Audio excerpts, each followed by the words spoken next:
A triple star system with low gravity and 7 orbiting planets ranging in orbital periods from 100 to 1,000 years would create a highly dynamic and potentially chaotic environment with profound effects on the planet's climates, geology, and potential for life.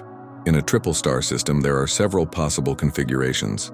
The 3 stars might orbit each other closely, while the planets orbit the entire system, or there could be 2 stars in a binary pair with a third orbiting farther out, creating layered gravitational zones.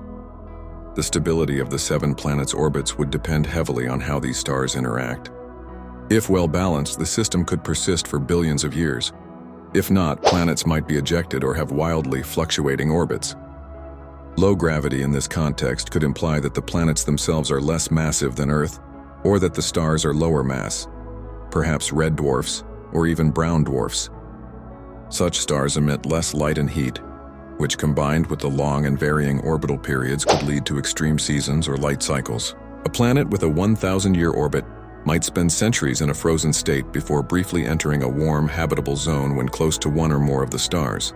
Life on such a planet would need to endure long hibernation periods or exist underground or underwater, where conditions are more stable. Gravitational interactions between the stars could also periodically shift planetary orbits slightly, causing tidal stresses that would fuel volcanic activity or tectonics. These processes could actually help sustain habitability by cycling nutrients and maintaining atmosphere.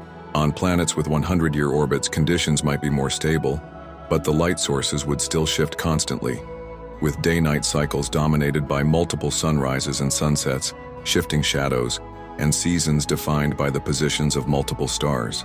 Altogether, this kind of system would be a place of dramatic skyscapes, long evolutionary timescales, and highly specialized forms of life and ecosystems tuned to both motion and stillness.